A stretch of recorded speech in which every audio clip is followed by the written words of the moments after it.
Right YouTube channel King Nazaru, and I'm here with my review of Dragon Ball Super episode 105.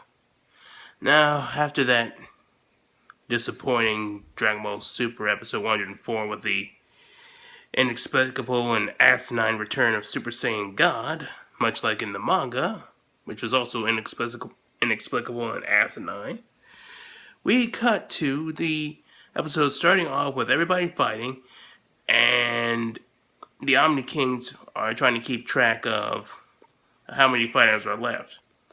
And it turns out they're about as good at math as Chaozu, which is to say, not at all. If I were to take a wager, I'd say they probably have around, they're probably between 70 to 50 fighters. Maybe, if I were to say, maybe 60 to 50 fighters left in the tournament.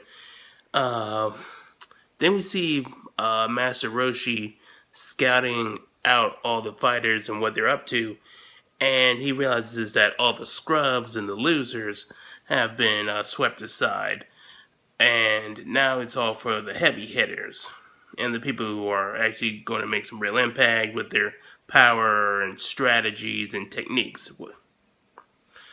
And then he gets ambushed by a female warrior from Universe 4 named Kawaii. And she has the ability to to turn her energy into weapons, which is a pretty cool technique that I like.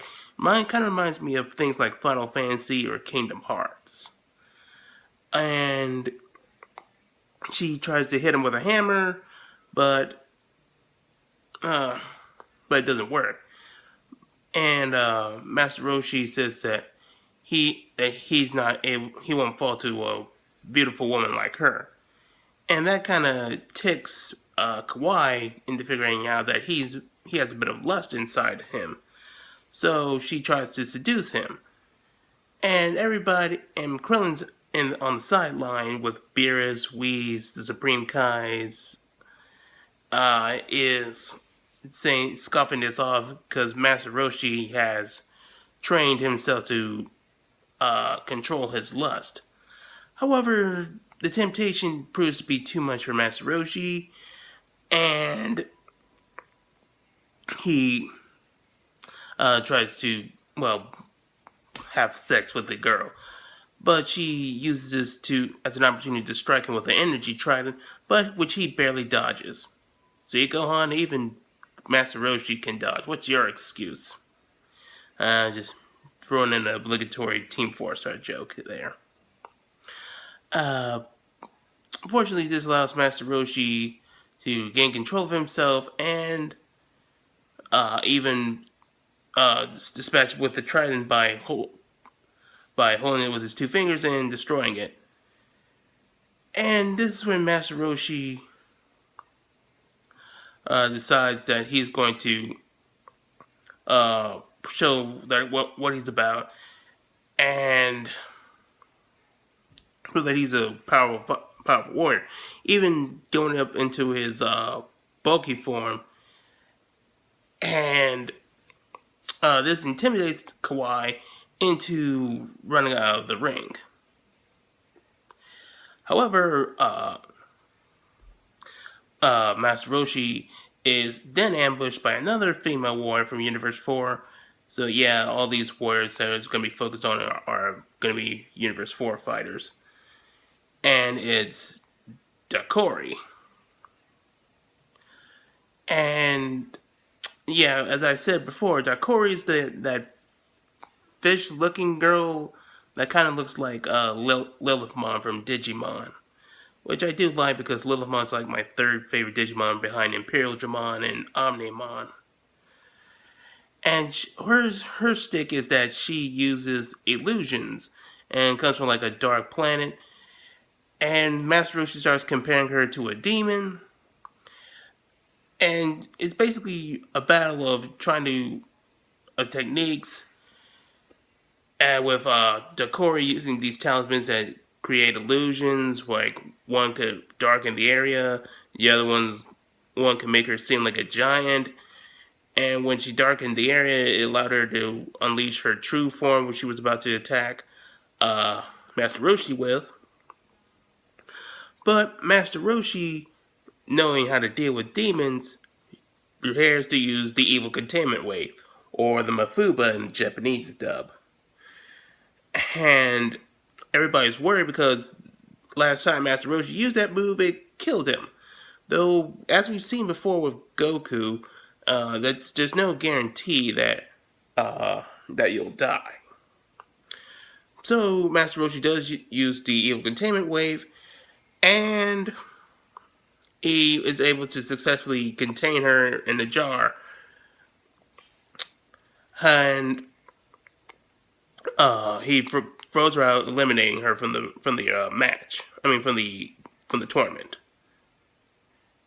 However, Kitela, the god of destruction of Universe 4, is not happy about this, and he considers this cheating, even though it technically isn't, because it's just an item and it's not really a weapon.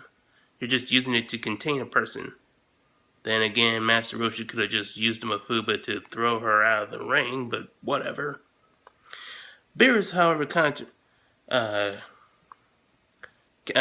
to counter this and say that it's safe and legal, and they just go back and forth, and it's very reminiscent of Tom and Jerry, which Kitela and Beerus' antagonistic relationship is based off because Akira Toriyama grew up watching the Tom and Jerry cartoons and really loves that. And as they continue to arguing, the Omni Kings just stare at them and put the fear of God in them by saying that they like that technique and it's safe, and they just want them to shut up. And they could easily comply. Which is, that's an interesting note, that the Omni Kings can bend the rules if what the opponent, if what the fighters are doing is entertaining to them. So we can see a lot of different things. So that just makes this tournament even more unpredictable, which I really do like, as it keeps us guessing and unexpected. Then Master Roshi is confronted by Ganos, the green spy guy, and he's upset that that Master Roshi took down his two friends. Okay, I guess even conniving assholes from Universe 4 can have friends. And he proceeds to use the electricity to transform into this mix between that green, bulky guy from Street Fighter, whose name I don't remember because it's been decades since I played Street Fighters, and a bird. Yeah, I had no idea he was part bird either. So Master Roshi fights him, and at first it seems Master Roshi has the edge because Ganos is, while he's more powerful, he's too straightforward and lacks any subtlety in his technique. And he says that he's kind of like the worst case of both worlds. He's not experienced enough to be like Master Roshi to take on more experienced opponents, and he's not powerful like Goku and Vegeta and Gohan and blah blah blah to just overpower him with his power. However, this quickly changes as Master Roshi started getting hit by Ganos as he keeps getting more powerful, as Kitela says that he's continuing to grow in power because of his youthful vitality or whatever. It's not properly explained. At first I thought this was going to be like Hit with his improvement ability, where he keeps getting stronger as the fight continues. I guess it works something like that. And Master Roshi decides he's going to have to take care of this quickly, and being inspired by Goku and Krillin's constant attempts at improving themselves and showing that they can break past their limits, even though they thought they still had them. This caused Master Roshi to use the use his bug form up and fire the Kamehameha at Ganos, which is really badass. What I really love about this episode is that it's like a last hurrah for the old master, that kind of story. So we got this for Master Roshi, which is really great. It just shows us what great character Master Roshi is, which we haven't seen since Dragon Ball. So I recommend, if you haven't watched the old Dragon Ball, you gotta go watch it. It is really great, and it's great stuff. And uh, after Master Roshi uses the Kamehameha, he's so exhausted he collapses, and the people, Goku and Krillin, think that Master Roshi has died from using too much energy, and this causes Goku, who was fighting Maji something or whatever, that blue metal slime guy, who reminds me of the T-1000. And even though some people compare him to Baby, which I don't want to do because I hate Dragon Ball GT and it's non-canon, so let's move on. So yeah, so he kind of was like the T-1000 and was holding Goku with his metal slime body. But Goku easily breaks out of it using Super Saiyan God Super Saiyan. It's almost like Goku should have done that sooner. And not use that Super Saiyan God thing ever. I promise that will be the last time I harp on Super Saiyan God until they bring it up again.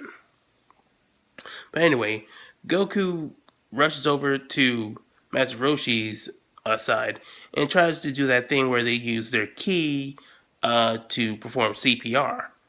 And then Master Roshi's hit with a blue flash, so I for one moment thought that Goku was using his God Ki to heal Master Roshi and revive him.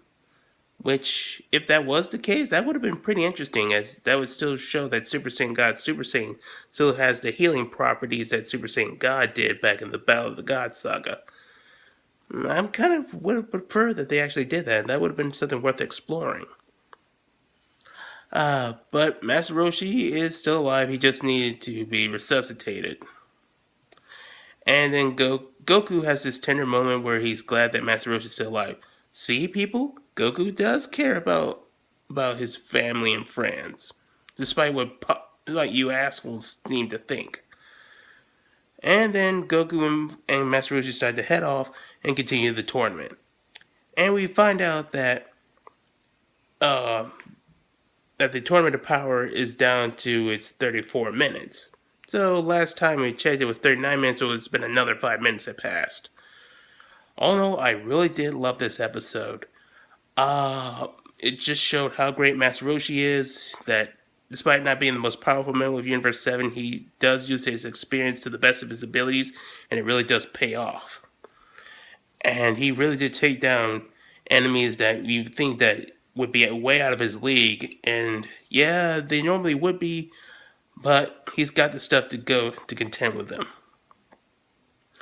And some of these moments I felt were so great that I almost was going to put the sunglasses on, but I said it for the absolute best episodes.